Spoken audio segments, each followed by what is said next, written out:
to go through. And yeah, I'll hand it over for the hybrid notes. Sounds good. Thank you. Good evening, everyone, to the December Park and Recreation Commission meeting. My name is Marco Rivero, and I am the staff liaison to the PRC. I would like to remind our attendees that the PRC meeting will be recorded, and that just began a few seconds ago. We ask that commissioners, presenters, and attendees please mute your microphones and turn off your video feeds if you're not speaking.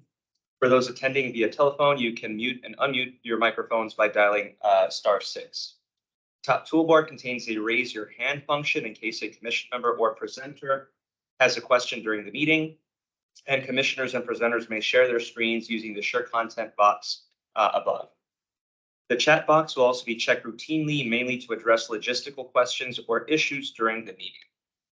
As way of information, we'll be holding a public comment period at the beginning of the meeting.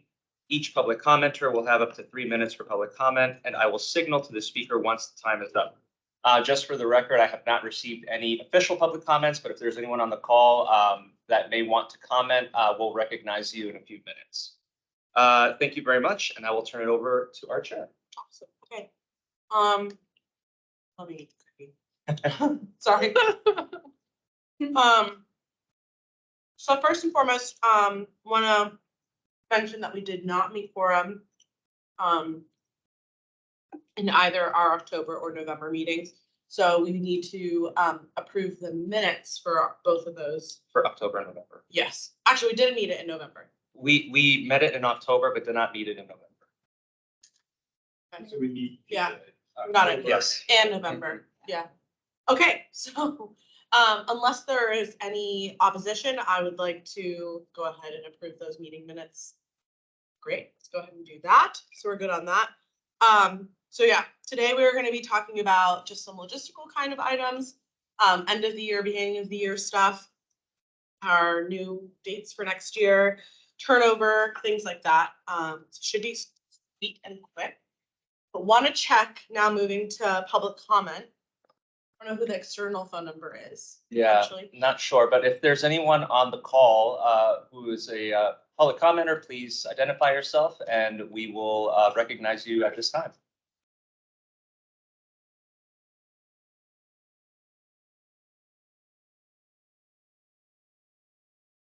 Okay. Doesn't look like we have public comments, so I think we're good. Awesome. Awesome. Okay, great. So first item on the agenda today is for us to chat about our year, what are we calling it? Plan of action and the year end report. So we put these together annually, guys. The first, these are both all attachments that are have been sent around to you guys. I would encourage you to take a look at them, but just to go over briefly, every year we put out the year in review and year end report, and in that we include the major goals and initiatives, reflections on how we felt. We addressed those goals and initiatives, and then we put together a quick 1-page summary on all of the actions that we participated in. And I think that it's just a good wrap up for us, not only to demonstrate what we have done individually, but you can actually tie your name to a lot of these different things. You know, as I'm thinking about my volunteerism and moving into the next stages of stuff, it's good to like kind of keep an audit of the stuff that you've already done and stuff that you have participated in, so you can take a look at that.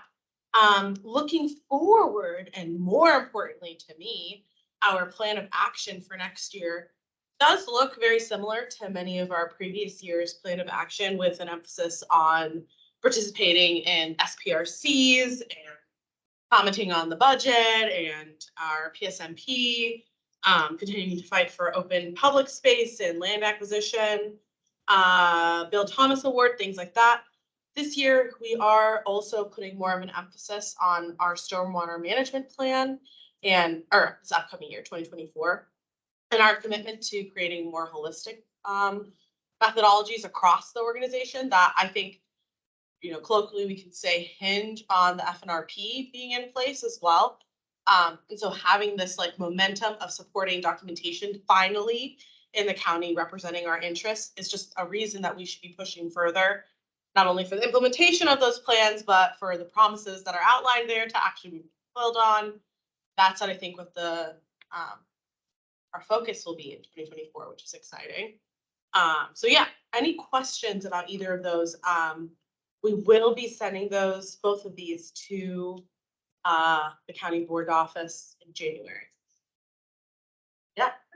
Yeah, yes. Yes. The draft that you sent out of the work plan, Yes. looks like maybe it's got a typo, you're missing the stormwater maybe.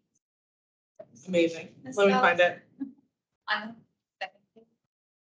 Oh, It just says stormwater management. amazing, amazing. I'll have to put that back in. Yeah. Okay, let me, Well, I think you moved it to the end of the first section. did I? Maybe I just need to get rid of that title. All good. But you could build it out to a full section. I think it may be better. I got it, Adam. No. No, you already, okay. I think it may be better built into another section, Joe. So let me take a look at that again. Okay. And I'm wondering if we should also note, like, you have a line in here about Yes, supporting PSMP implementation. yes, I'm wondering if we should also include a similar sentence about FFP. yes. That's a new one. To kind of emphasize a lot of the comments we made in C last week about, okay, it's great, we wrote this beautiful document, but now what? And we will also be speaking at the upcoming full board meeting on this as well. So Yeah. it just reiterates that. Right. Amazing. I can do that. Easy. I'll add it to the title and I will switch around those titles. Any other comments or questions on the purpose or function of those two documents?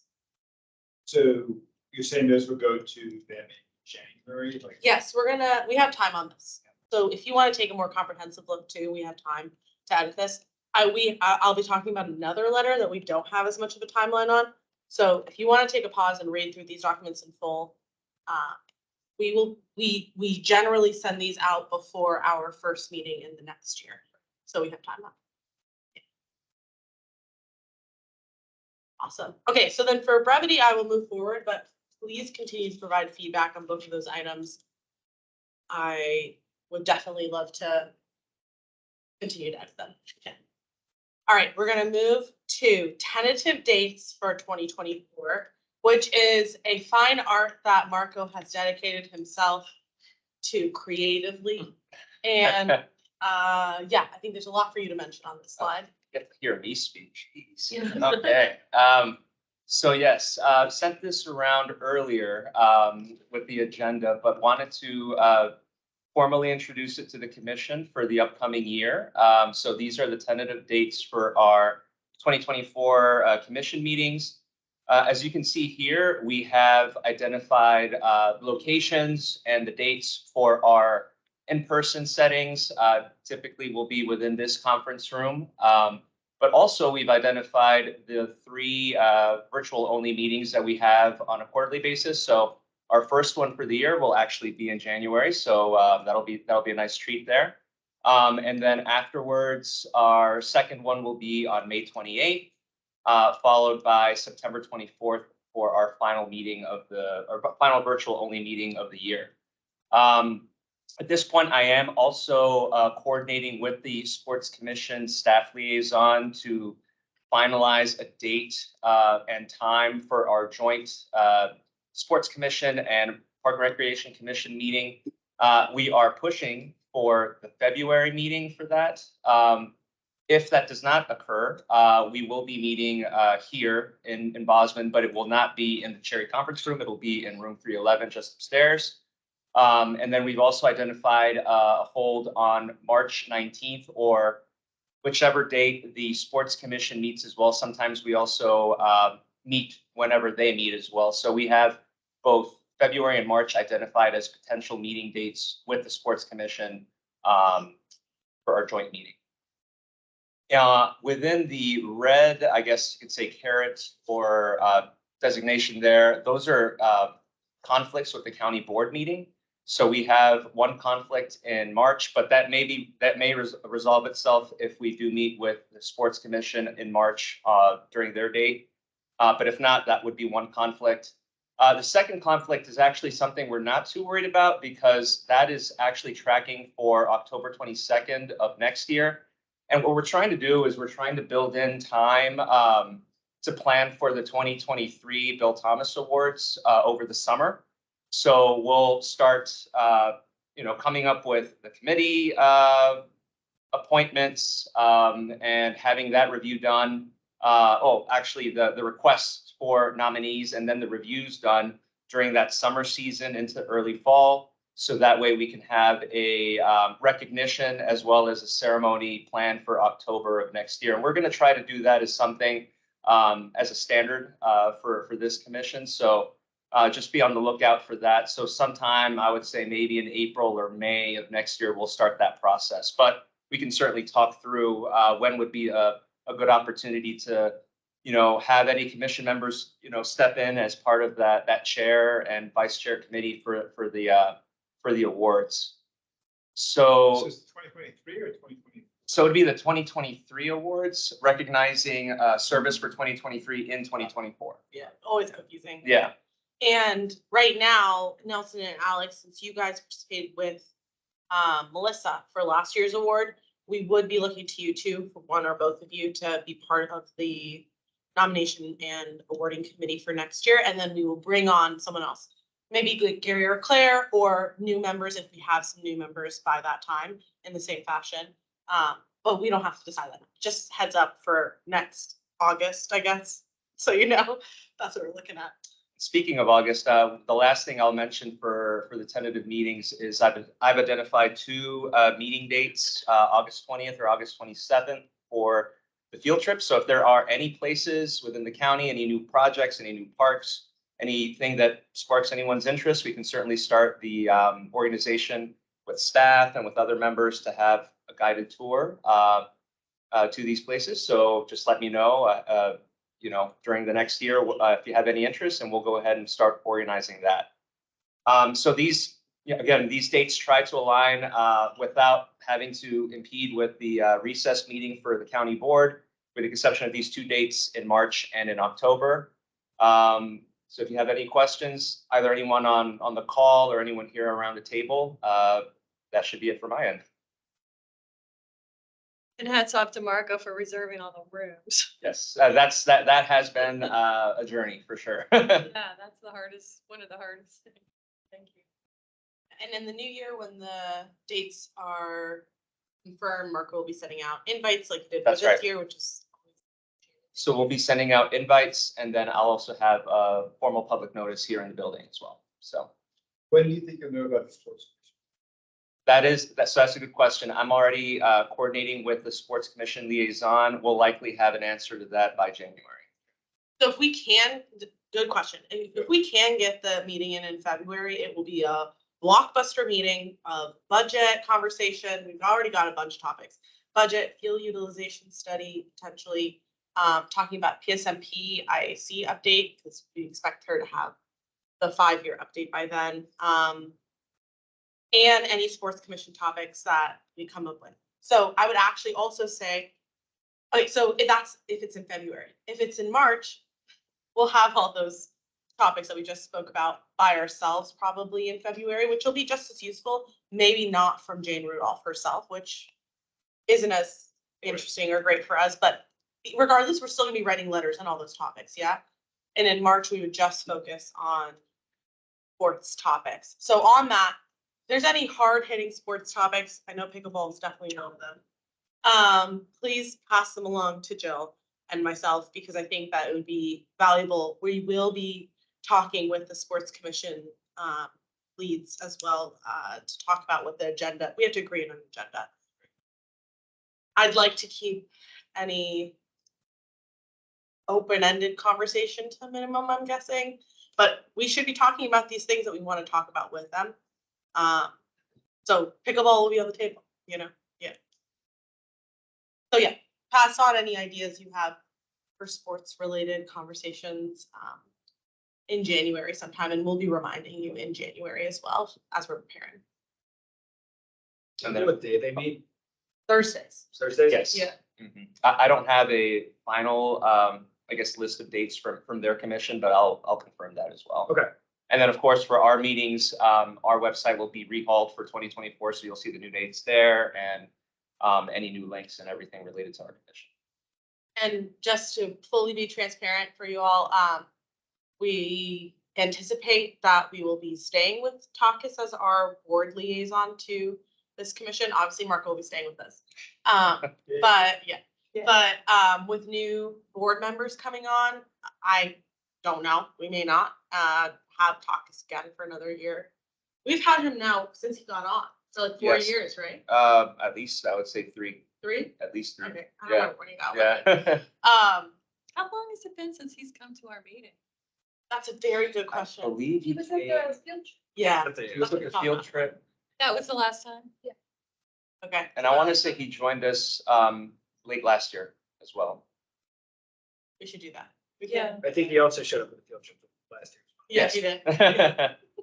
So Twice also, a year. One in, Yeah. one out. we'll keep you posted, because I know you all met with Takis. All of us did, right? No one was, yeah. I think I'm the only one who's had different liaison. I had Libby when I started, but if we do have a new board member, we'll make sure that they're well socialized with all of us as well. If not, we'll make sure Takis comes soon. Okay. Speaking of which, we have the two new board members that'll be sworn in on Friday, actually. So. And I've heard that they both, just talking a little bit, but I've heard that they both are very good on our issues. And so I'd like to test that. Whoa. What do you mean by that? They believe in land acquisition. They talked about it. that. Yeah. Yeah. We'll see. Thank you. Cool. All right. Thank you, Marco. Do we have anything for the staff report today? Nothing major. I did want to mention, I made an update to the staff report earlier this morning, just including the synthetic field renovations over at Williamsburg Middle School. Another item that I want to highlight as well, not also because it's one of my projects I'll be working on in the next year, but the Arlington Boathouse. So we will be going through the procurement process for that project within the next year, hopefully beginning the public engagement and the public facing portion of that towards the end of 2024 as well. So really looking forward to that project. Does that go through the blueprint? Yes, it'll be going through the master planning process. So it's an interesting process because we'll be master planning 2 sites. So it'll be one, which will be the lower boathouse portion, which is on National Park Service property.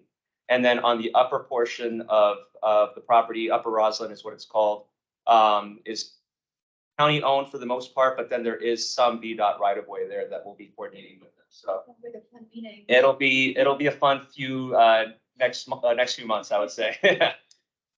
Where exactly is the location?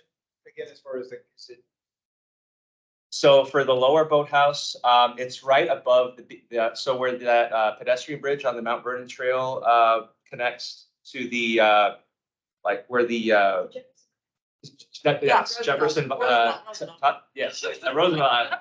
And then just north of there, there's a connection to the Potomac Heritage Trail. So off of that connection on, I guess you could say the east side of that, that's where the potential location of the lower boathouse will be. Cool, right? Nice. But the upper, Fun, beautiful. Yeah. And then the upper location, so if you're heading into DC from Arlington, on the right-hand side is the connection off of, guess it's Langston Boulevard and the Mount Vernon Trail. And then there's like a right-of-way just north of there that's coned off right now. That right-of-way leads you into a wooded area where the potential Upper Roslyn location for the boathouse will be in. Right now, what will be master planned for that area will be ancillary facilities, so offices, restrooms, things like that. Master planning will occur at the same time for both facilities. How they will be delivered is still something that will be discussed, especially during this upcoming series of discussions related to the CIP. Is there a project page yet? Not yet, but there will be. In the limited discussions we've had to date that have made this like a spicy, I think, fun project is I think there's a anticipatory conflict that we can definitely help moderate between form over function.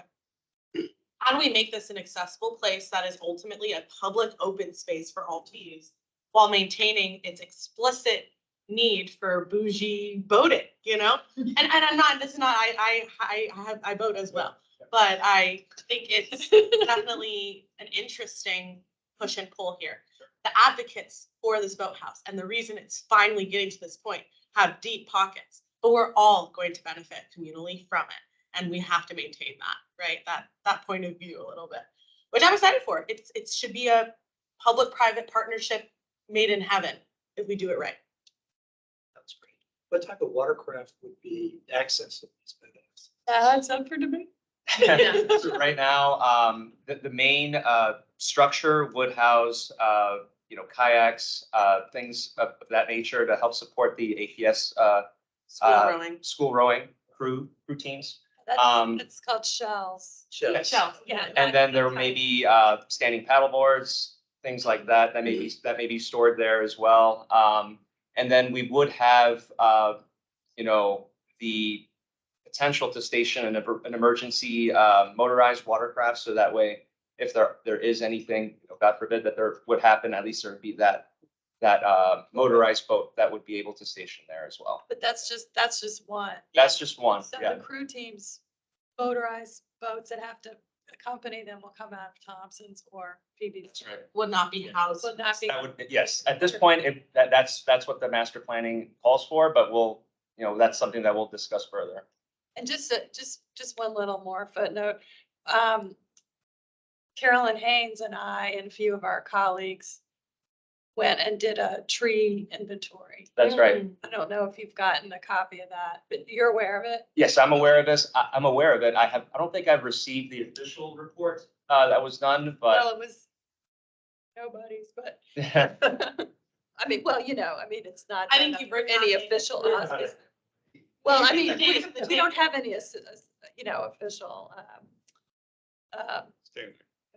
You didn't Yeah. do it under the auspices. but one thing that we'll be contracting out as part of our master planning is an extensive survey of what's on there now and what could potentially happen in the future too. yeah, because one of the points is to try to enhance the, use of native plants there because it's very not native plant infested right now. Full of spaces. So, do you want me to try to get you a copy of that? That'd be great. Yes, thank you. But yeah, I think that's it for staff reports, unless there's any other questions. So glad you're gonna be working on it. I know.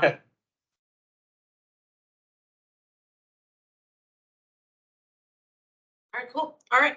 All right, I'm gonna move us then to other business. We have a few topics for other business, starting off with Jill with a reminder on the stormwater tax credit. Please go ahead. Okay, so this is something that kind of percolated up into my consciousness late. It should have percolated up earlier, but as I hope all of you know, but as most Arlingtonians don't seem to know, the county is switching over to a fee structure from a tax. And that's going to commence in 2024 for use of water in 2023. So in accompanying the fee, there's an opportunity to get a credit if you did things in 2023. So I would just like to mention this to you guys who are involved in lots of things around Arlington, that if you've been involved with groups that have planted trees, that have picked up trash in the parks, that have done invasive plant removals, and those groups need to get a credit on their stormwater, then make sure they file their application for the credit by January 15th. That's the deadline to get the credit. And it's going to come as a shock to tax exempt entities that have not been subject to this tax, but will be subject to the fee. So things like churches, other 501c3s, or don't seem to have it on their radar, even though the county has been trying really hard. The notices for individual amounts that are due are going to come out in mid-January. I think this timing is a little bit unfortunate because by the time they get their notice of what their bill is, it might be too late to file for the credit. Well, but there's been fair warning about credit And multifamily. I mean, well, it's the multifamily ones that I'm most worried about. Like, I've looked at some for several churches, they're like $8,000 and $9,000 a month. It's big bucks. And it's, for a nonprofit that size, it can be, Sure. so I just want to mention it if you guys are involved in anything like that. I just have a question, Jill. Do you find that you have any suggestions you'd like to put on record for staff on what we could do better to make that, just like from the PR standpoint, or socialize or better? Any precedent we want to point to of like program turnovers we thought they did better at publicizing these kinds of things for? No, I mean, I think they've really tried very hard and I think they've done a lot. I just don't think people realize that they're gonna have to pay something until they get their individual bill. And unfortunately, I think They don't read the inserts. the nonprofits, right? Ultimately. people- Yeah. I mean, they've had meetings, I've had meetings with people trying to get them to take trees and they're like, no, we're not taking trees. So anyway, it's, so, and also look ahead to next year. If any of these groups that you're associated with, need their credits, make sure they go to Eco Action and get some free trees and send them to the parks. Send them to Gary, who oversees the Park Steward volunteer programs, and they can get credit that way. So thanks. I've had my coffee. Thank you, Jill. All right, moving on. I just want to also mention, so I'll be sending out an email at the end of this meeting with just a list of reminders on 3 letters. First being these 2, plan of action and year in review. I'll put the deadline for January 10th. I'm just putting out a date for feedback on both of those. In addition, I've also put together a very quick use permit letter, super duper quick, that we're actually going to be sending out tomorrow at noon. And just as a reminder, we got a presentation in September from staff on,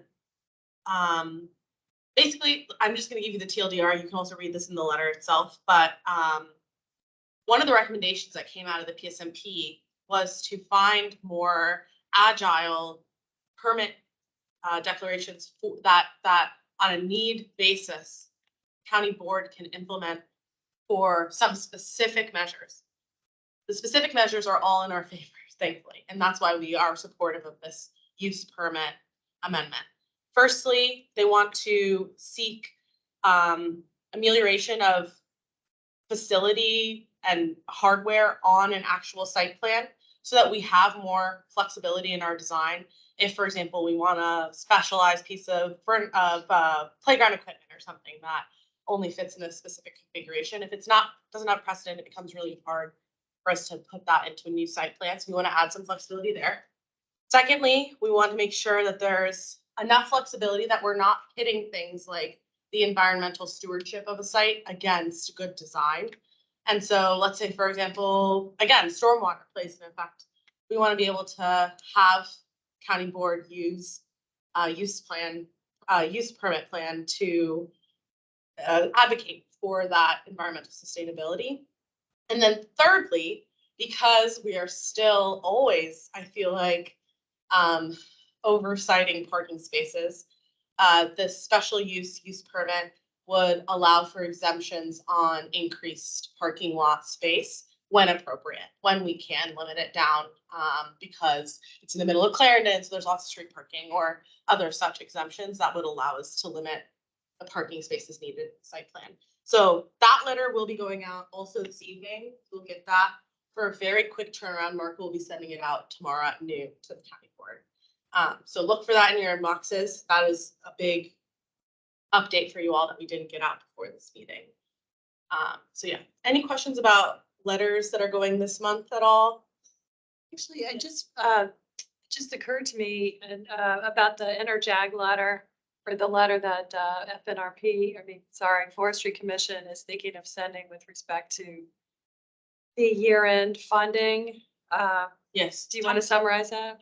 Jump, please, you go for it. So there is a thing, forgot the official name, but at the end of the year, if there's excess funds left over, they kind of accumulate them and then they put them into different categories, and one of the proposed categories was to do land acquisition, because that, the critique that we've had in the past is that we don't have a bunch of money set aside so that when an opportunity to purchase something comes up, we don't, we'll have to scramble to find the money. So somebody had made a proposal to put a bunch of money, I think it was over $2.5 million into a fund.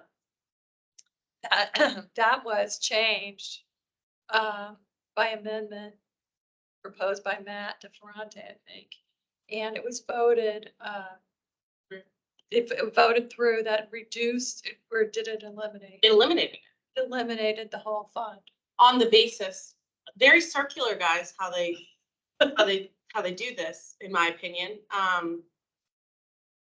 So we have lost out over the years, right, on properties that we could buy towards our 10-acre goal that the county has put out through the PSNP, simply because we don't have these funds on hand. Now we have this opportunity, and we felt really great that they were going to put 2.5 mil. But Matt The county DeFranco, manager's just. yes. I thought at 5. I thought 0 went. I was Let's tracking check. that somewhere. Okay, Look let's at check. I thought 0 ended up going in, because what the basis of taking out the money was that we'll just leave it in a general pile, and if we want to reallocate it to land acquisition down the line, we can. Which One totally email defeats. said the county manager proposed allocating $5 million in 2022 closeout funding. County board member Lee Grundy offered an amendment to cut that down to 2.5. Dorsey, Talento, and Karen Thomas supported the motion. Okay. So they did end up putting in 2.5, but it was kind of the argument was like the other 2.5 that they halved it and it took away, didn't get all allocated to anything specific.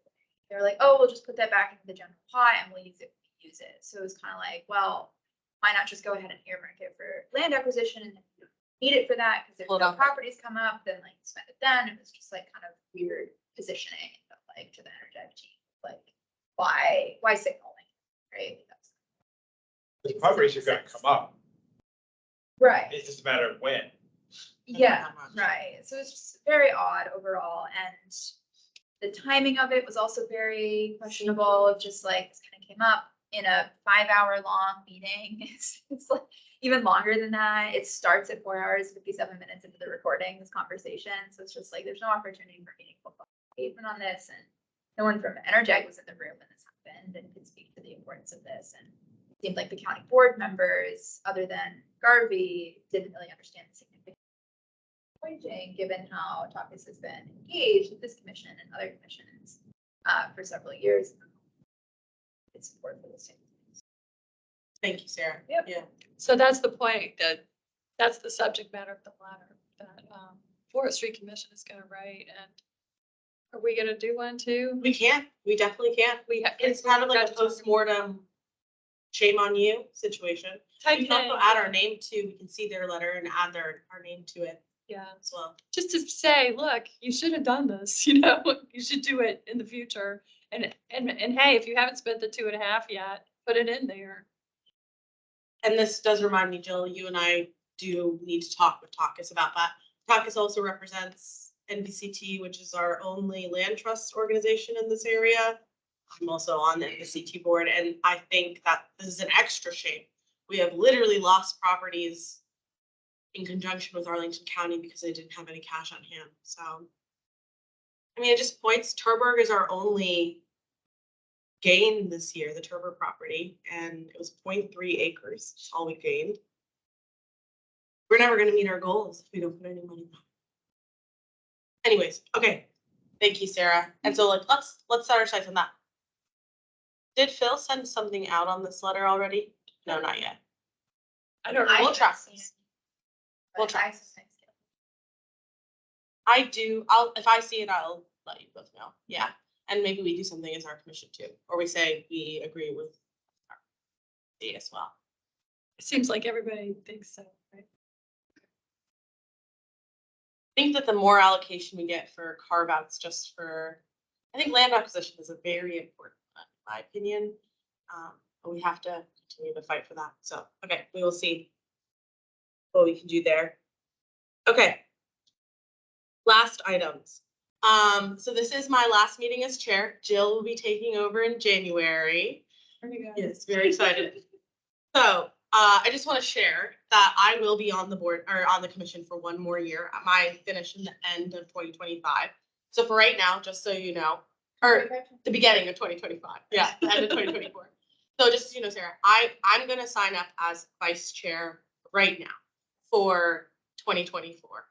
I can only be it for 2024, right?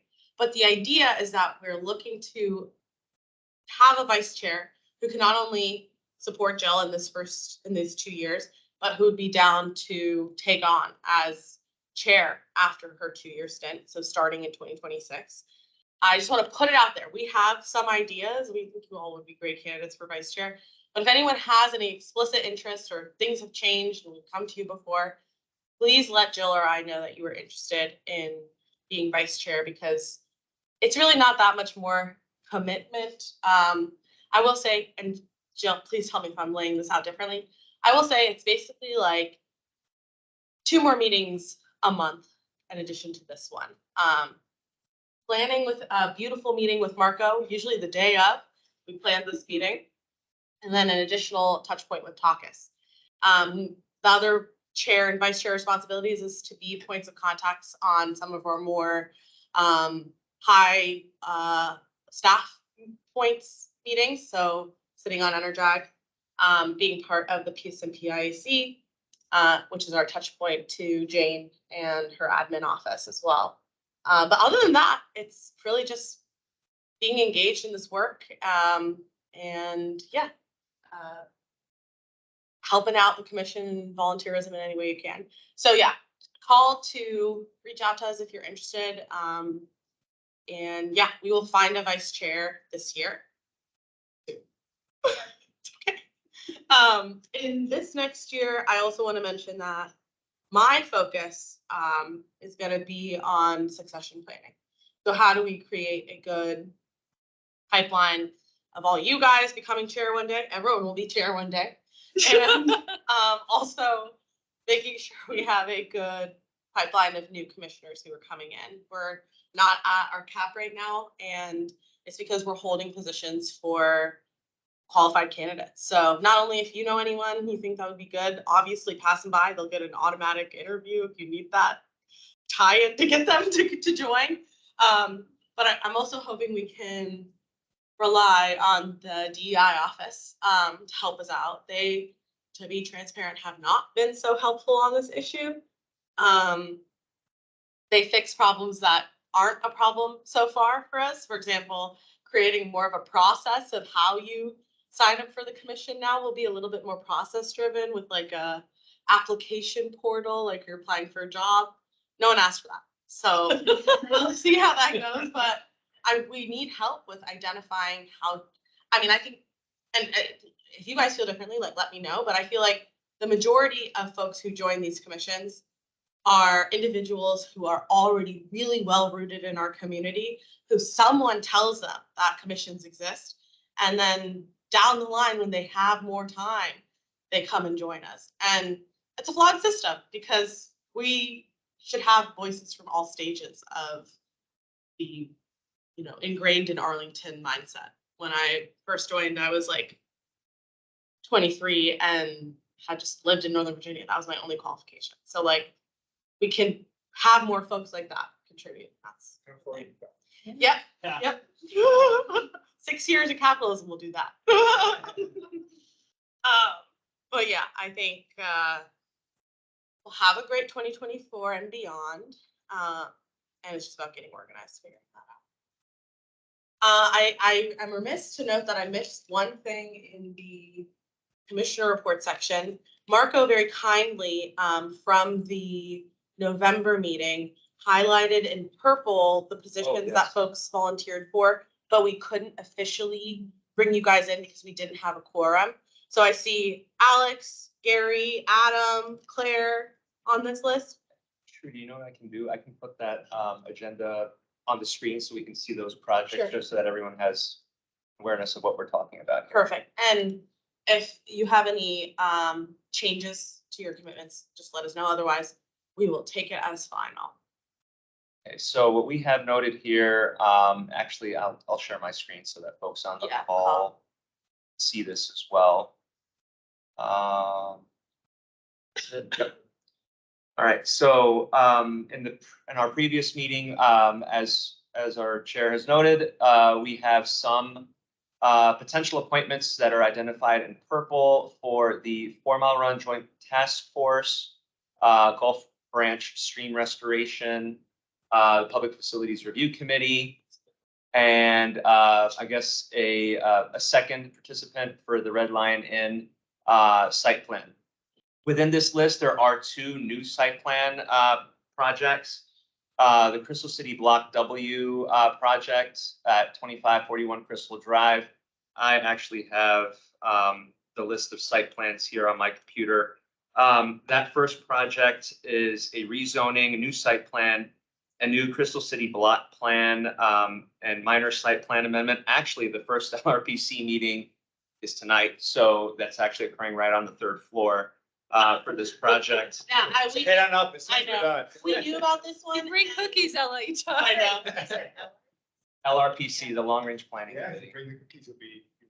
And they are discussing any open space projects next meeting, so I chose not to. And there will be a public space, or there is a public space impact on that project, potentially. The NSTA site is a major site plan amendment. That's at 1840 Wilson Boulevard, sorry. What does NSTA stand for? Teachers Association? Oh, interesting. So that will be incorporating a new site plan area onto the existing area, demolishing the existing building, and constructing a new building containing 188 residential units and approximately 12,000 square feet of retail or equivalent space. We know if that's the same site plan that's gonna be consolidating the roadside. That's right there as well. No, that's down the block. No, they're right next to each other. Are they right next to each other? That's where it is.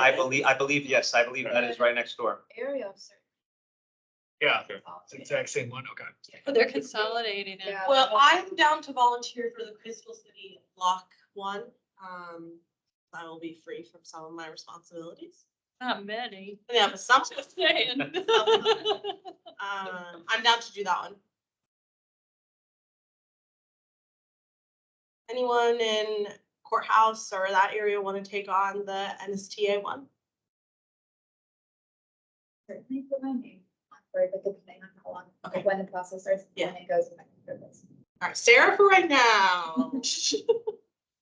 Do we have a sense when that's gonna start? It went to SPRC, like the site plan was approved in November, so it says, So January would make sense. yes, but there's nothing posted on it in the review. Would you be down to be back up, Pam? Yeah, I'm gonna be moving into my last semester of school, so after the semester, I can jump right into that. Like, So Oh, awesome. the project webpage for NSTA just details that there was an acceptance early last month, and then a walking tour to be coming soon, I guess. So that it could be anytime this upcoming year. All right. Here's- early May. Yeah, So maybe not bad. like 3 weeks. A of good- lack of yeah, coverage. A good This overlap feels though. like a good I'm happy with that. You can drive back. Yeah, we should talk about that. You can drive back to. We can shame her later. So Okay. just wanting to confirm, so for NSTA, we have Sarah and we have Neil. And then for Crystal City Block W, so far we've identified Trudy. And is there a secondary rep? that we I want? promise I'll be at all the meetings, so being my backup will not be hard for this It one. would be a great learning opportunity. I agree. Has anyone not done one of these before? You wanna do one? Okay, be my backup. Let's do it. Yeah. This one will have an interesting Shadow open anyway. space aspect to it because it is part of the Crystal City. Green ribbon or Yeah. whatever they're calling it. Right. Green ribbon, is that? Well, it's a Crystal City Block plan, yeah. Block plan. Yeah. Green ribbon, I forgot about that one. Wow. And since we've had it listed for the SPRC. Yeah. So I have those 2 noted, and then I would assume then those items that are that have folks identified in purple, I think we're all good to go for those. So Okay, thank you guys. great. Thank Yeah, you. thank you. Thank you very much. Yeah, I think the only other one that I think is interesting to talk about is the Forestry and Natural Resources Commission liaison. We should think about that one a little bit more, Joe. Someone should take that on. I'd like. Who it to was be- that? It used to be Cole. Cole. Cool. Yeah. Before that, it was David Howell. Right. I think, so for those of you who are not on Energag, the value of Energag has really been for the chairs of the commissions to be able to talk. We also have unprecedented access to the natural resources stuff, which obviously on our side, we don't ever talk to. And Alonzo and his team are just a wealth of information that, no shade, we just don't get on the planning side of the business, right? In contrast, I think that the Forestry Natural Resources Commission liaison has more of a in-depth look at our joint issues that we're covering, which is very different from what the Energize purpose is. So in general, it should be someone who's more deep in the issues, interested in bringing what Forestry Natural Resources is doing to our commission, right? So historically, we've tried to make the FNRC person also an Energize member, and I'd like us to challenge that belief, basically. Well, and also, there's a proposal so that Enerjack stands for Natural Resources Joint Advisory Group. But that may be going to quarterly. It is going quarterly, So that would take away some of that. a little bit of the burden. But So they're then very, very helpful. Yeah, not to dissuade it, but maybe the new vice chair could also be the FNRC rep. That would make a lot of sense. Yeah. Okay, let's talk about that. Also wanted to see if anyone on the call, Gretchen or Melissa, had any thoughts about assignments or appointments or any other items that we've just discussed. Yes. I do actually, a quick question. Yeah. So a couple of the site committees I'm on haven't met for a while. I don't know if like, at what point do we only take off the notation of it when the building's complete and done, or like, when does that go away from the list, basically? Very good question. So when it goes away is when the project has been, I guess, adopted by the county board, and there would not be any other need for representation either from this commission or others. So once that occurs, we can make that update. It's pretty easy. And then if there's any other projects that need to be noted, we'll update those as we get information from our colleagues in CPHD. Matt Pfeiffer has been really good at informing me about any new site plan projects that are coming through, including those either in the long range phase or those that are starting off for SPRC. Oh, okay, great. If there's one that you think should be removed or added, let Marco know, basically. Yes. Okay, I'll double check. It just feels like I thought mine had hit their like feedback point, Yeah, but I'm not sure, so I'll double check give that. it a check, give it a check. Yeah, no, I know. Awesome. And also, we do a cleanup periodically that probably needs to happen, to your point. Yeah. Gotcha. I never saw the conclusion on that, but it's not on our list. Yeah. I think it did I get think it wrapped up. did, yeah. I remember us writing a final letter. I think it did. Because that was the one where staff was going to reject the voted doc. I know you're talking about, yeah. And there's not usually when the SPRC, like the site plan review process is finished, the project page has a sentence. It's like, this was approved by the county board on this date, and the project page doesn't. have- County board meeting in September of 2023 is what I have it noted. Let me see. I felt like we finished whatever we needed to do. I mean, the site plan meetings ended, like the SPRC meetings ended, but I don't remember it ever actually going to the board because staff were still talking to me. The records say that it went in September, and Marco's looking at the September meeting minutes. Yeah, so it was a regular agenda item in September. It was item number 53. And there was a staff report written that recommended approval. So then it got approved. And I letter about Sneaky speaks. that. We told the same down. Rejecting it. It's very interesting. Who told you to stand up? I don't know, Lanny. That's something to keep in mind. Okay. I just have a question about when parks are up for reevaluation or whatever you call it, planning. What is the process for us to be involved in? So yeah, that's a really good question. So as part of the projects that you see on this list for commission member reports, once we have a master planning effort identified, so for example, Arlington Boathouse, we'll have one for Gateway Park in Roslyn as well. Can't remember any other ones at this, Metro Might be- Market Square in Crystal City. These are all projects that'll likely have these headings. So once we identify when the public process will begin, then we'll have that call on to the commission to see if anyone would want to follow and track that. So Now it's we a very know part. similar process. to- Yeah. Yes. That's the parks master planning process. Okay. So remember when we did Met Park, it's the same kind of process. Yeah, where okay. First goes through the site plan, then we get the parks. We work with staff.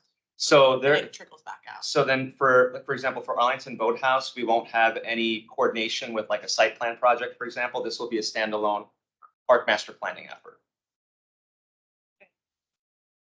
Okay. Yeah. With its own designee from our. So if so Jean Henceforth, I think her name is, who has come to speak to us a couple of times about, is it Lee Park? So if that park were to get on this list, then we would find out about it and we would be. Yeah, so Right, whenever they're, I guess once we have from our communications group and then from our leadership identified when that master planning effort will begin for community engagement. Right before that, we would want to have at least someone from the Park and Recreation Commission, Forestry and Natural Resources Commission. If there are program sports involved, someone from the Sports Commission follow and track these efforts as well.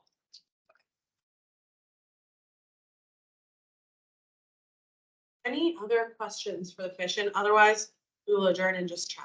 Yeah, One question. Joe, do you think it'd be appropriate to spend a minute talking about the Stretcher Parks program? Or I can also write something up and just send it to Mark and he can. chat about it. We have time. No, Gary. we have plenty of time. Okay. Yeah. So the Audubon Society of Northern Virginia has started up a program called Stretch Our Parks, and the project is basically one in which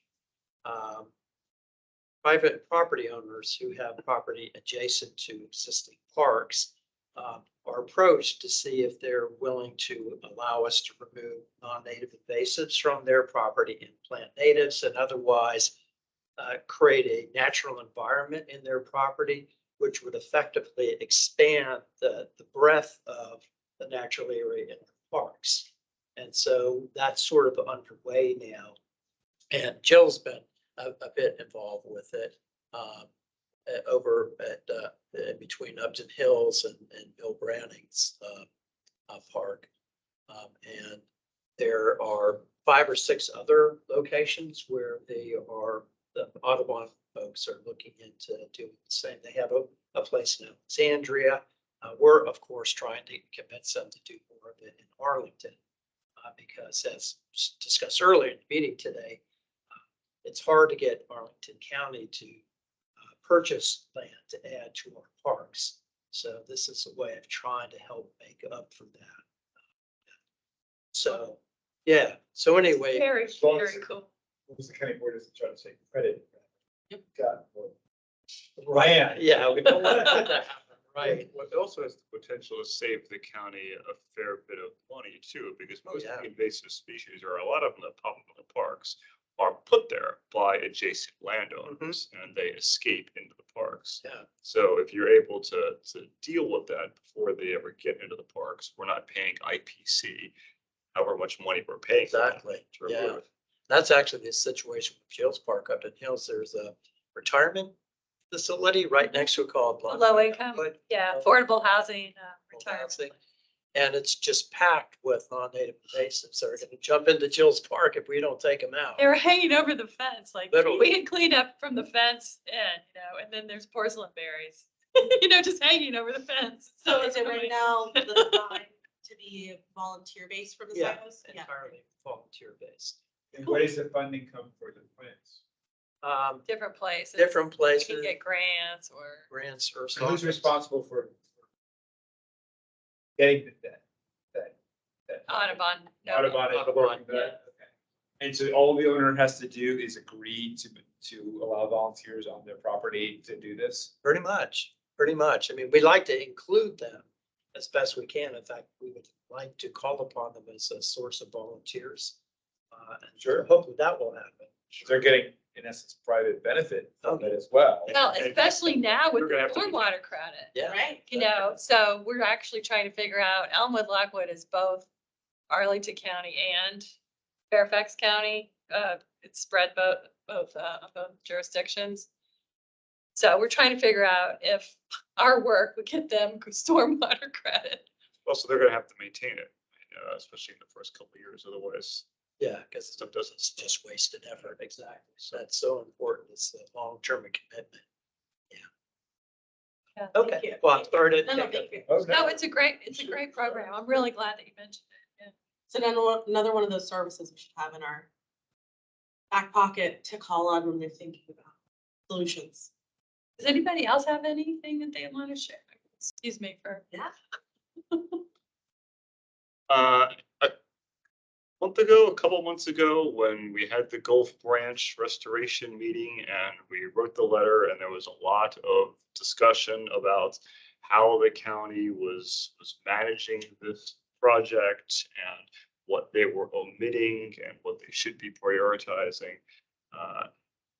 I brought it up at the time, and I still think it's worthwhile to invite someone from the county to come talk to us about this, and so that we can have them kind of on the spot instead of just being one of a group of people asking questions in a hurried meeting, and start pressing them on what their plans are. How do they prioritize these projects? Why aren't they building smaller projects? Why do they just build big ones? If we want them to start reassessing these, we need to start asking questions. There's also a lot of reassessment of the value of stream restoration projects going on right now. And I don't know that that is filtered down to Arlington County staff. Yeah, it is a priority. Marco knows about it. We want to get stormwater management folks in our meeting early 2024. But I think that your point is well heard. It's not just about grilling them, it's also about understanding what the priorities are here. And actually, maybe related, may not be, but for January, we actually do have the county's climate policy and coordination chief, Bill Egger, will be joining us for a presentation and discussion. So if you have any questions or any topics that you want to have just further details on or discussion, let me know and we can go ahead and coordinate that. I'll be meeting with him early next week to talk about the January meeting. So Jill and I have already prompted Marco with a few of our ideas, including what are the 2024 priorities. Okay, so this, just as a reminder, this is the individual who, okay, the county put out this job posting last year. That was like, climate change czar, basically. We love it. Let's hire someone to just handle all these issues. We have had no access to the candidate though. And finally, we're now being able to talk to him. So my first question is, what are you thinking is the most important things that you think you should be working on? Let's get that out in the open so we can figure out what is on the plate. Jill brought up some very good points as well about like what our priorities are right now. But if you have anything that, you know, we've been waiting to talk to this person for a long time. If you have anything you'd like to have him primed with. Yeah, go ahead. His thoughts on the county freedom. Yeah, well, yeah, we discussed that at least 3 times now. This is the 3rd No, time. awesome. Would you agree? Anything else that comes to mind? You have time on that one too. Well, I mean, so yeah, the community energy plan is up for CP, yeah, is up for 5-year. Yeah. Reassessment, which kind of prompted the idea of going to a. Right, yeah, I'm saying we should get his input. Does he think this is missing, you know, to understand, like, is he supportive of this or not? Yeah, I'm pretty sure Forestry already sent their letter, so he should be aware of it. We did not send one. But I think it's a good idea to discuss it with him. And as far as I know, he hasn't yet met with the other Energize commissions. So he came to Energize. He did come to Energize, but he hasn't met with the commissions one-on-one. So this is our first opportunity to give him the real deal sauce and not just the watered down And let me just say, if I can speak about, I'm not allowed to speak about what we discussed with Takas, right? Yeah. Yeah. So, I mean, I brought this discussion to Takas about CEP and climate action plan. And especially, I also brought what's on my heart, which is the trees that are falling down because there's so much erosion in the streams because of the stormwater outflows from the streets. The reaction I got from Takas actually made sense. I don't know why I hadn't thought of it myself. And that is, well, if we're gonna reduce those outflows, we gotta reduce the amount of street space, street area. You know, so it gets involved with transportation, right? And the whole, you know, the transportation stuff. So I think that supports the idea of doing a climate action plan. So what did he say? How do you reduce? He didn't have a plan. Well- It just seems like, Well, I mean, you're over What, are here. you gonna close streets or? No. narrow them or what? No, you got what you have right now is you have these, you know, very leafy suburban streets next to our best streams. And it acts like they're having a party, you know, like they could park 40 or 50 cars per house almost. I mean, I'm exaggerating, but you know, the point is we could reduce the street parking area, we could reduce the size of the street, and then we could also put in stormwater retention facilities, you know, at the cul-de-sacs that back up to the streams. Right, I think that's a better option. I mean, you're gonna have a lot of blowback if you ask anyone to reduce the street size for the parking. It's gonna, No, that's a, It is, good luck with it. we're gonna have a war, neighborhood by neighborhood, street by street, people fighting back against the loss of the parking in front of their houses. It's happened. Which is why we need. It happens in every jurisdiction. It's something that staff has had very little stomach for, and I don't blame them one bit. So it is not an easy thing to do. Also so peculiar because they're all zoned, so they're all like left at like 25% capacity. So strange. say that again? Like, because they're all zoned parking, so you have to have the zone permit to park there for like most hours of the day. Not a lot Not of, in a lot these of, a lot of leafy these, a lot of these places. So those aren't zoned? No. Oh, We go okay. far enough Deep, north. Okay. Oh, so. It's really the metro, anything Keep it closer to all the metro. Gotcha. Yeah, you Keep go it far away, I wasn't aware of that. Just Yeah. in there It's a also. different world. You gotta go. Hey. Parking there, you gotta go Free. far. Yeah, I like this. But I think this is the dilemma, right? It's like, do we want comprehensive stormwater management or do we want to have No trees. neighborhood by neighborhood fights? Yeah. Well, I mean, and so, yeah, so we have to be in the conversation. And if we believe that we should be pushing in this direction, then we should be doing that. But I mean, I think we have to come to our opinion first. I think we actually have. But incentives.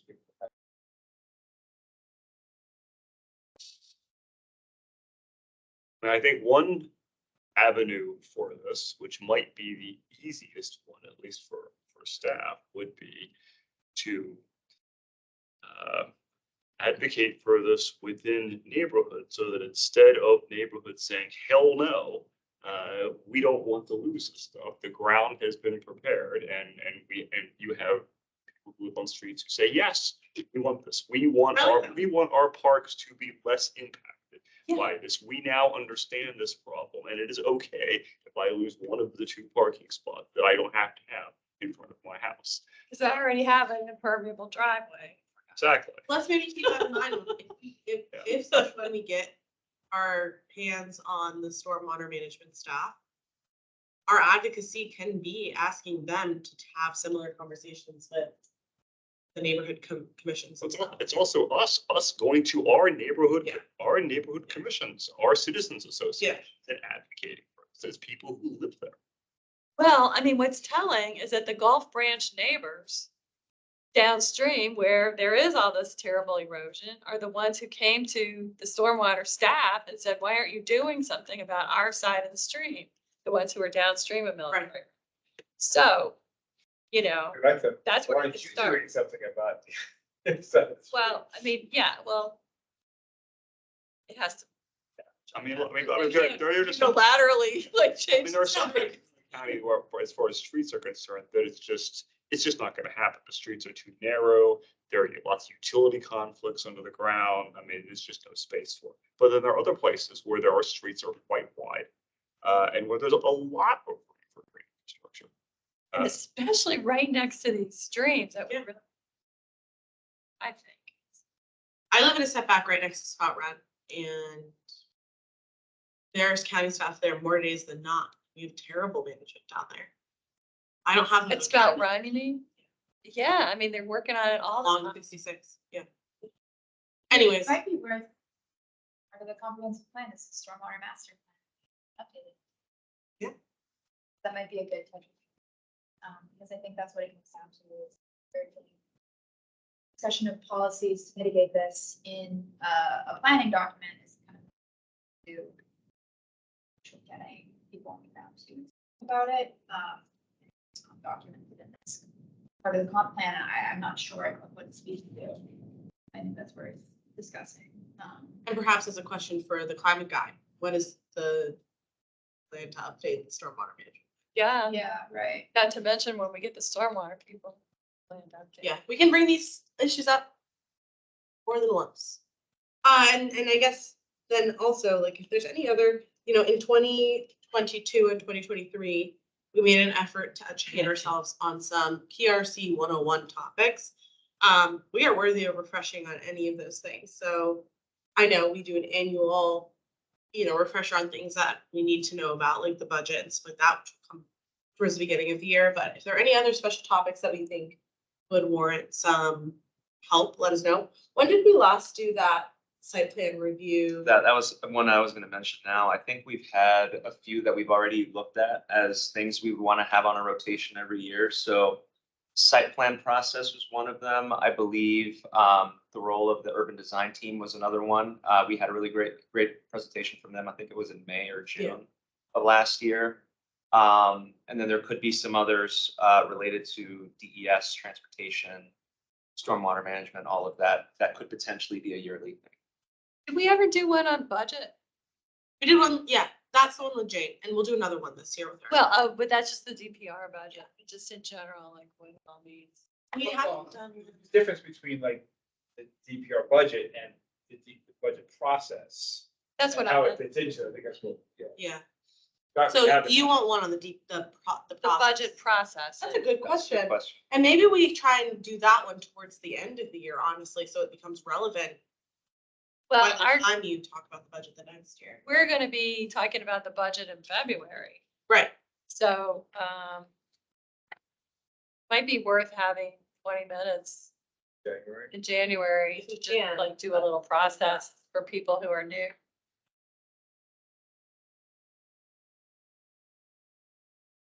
overview from someone. Let me see if I can potentially coordinate that. If not as a recurring item, it would be great to do it, I think, towards the end of the year each year.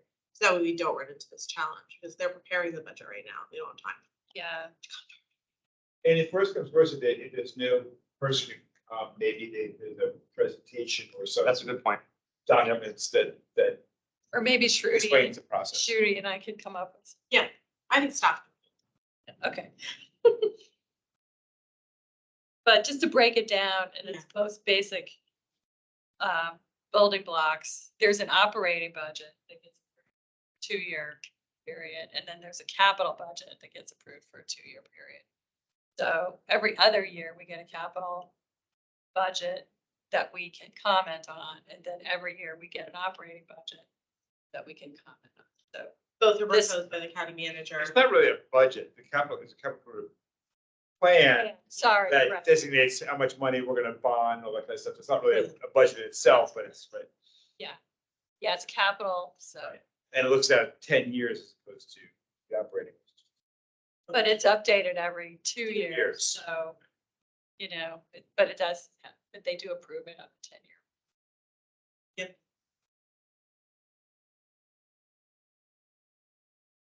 Okay. Any other comments or anything for on the record combos you want to have today? Okay, not hearing any. Thank you for joining us on Zoom or on Teams as well. We will see everyone on January 16th for our virtual meeting, our first one of 2024. Thank you for helping us meet quorum today. Right, thank And I you, just everyone. want to say a big thank you to Shruti for Right. Oh, yes. Thank you, Shruti. it's just been really helpful. I'm Yeah. very excited to be on for another year. It's gonna be hard. Glad you are. Yeah. I don't know, the Parks and Recreation Commission really defined my 20s for me.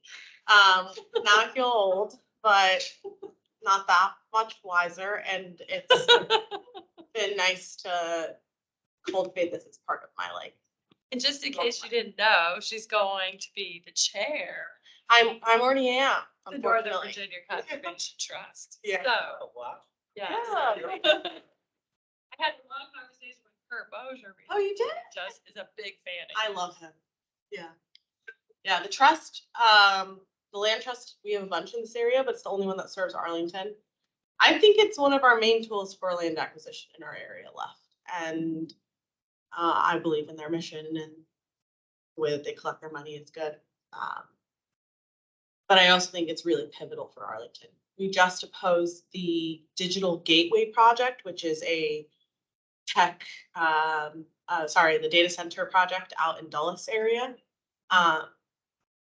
Because it's basically a use permit designation change for the Dulles area to allow for data centers in residential zoned areas, which is a gateway we see to it being commercialized over protected for parkland, right? There's an argument of like, if the data center isn't there, does it become a shopping mall instead? But the public should have, Residential. right, and the public should have an opinion that is informing that change, if that's how wildly different it goes, from like a buying and selling perspective. Right. But it does look like it'll be approved. Does it? Data centers win again. Oh, Yeah, so this is out in Sterling.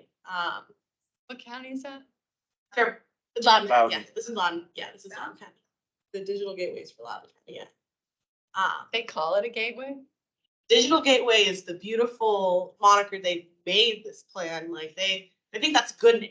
Thought it was like a gateway drug. I know. Yeah, so the service territory goes down now to Stafford County, which is not Northern Virginia in my mind, but we'll take it.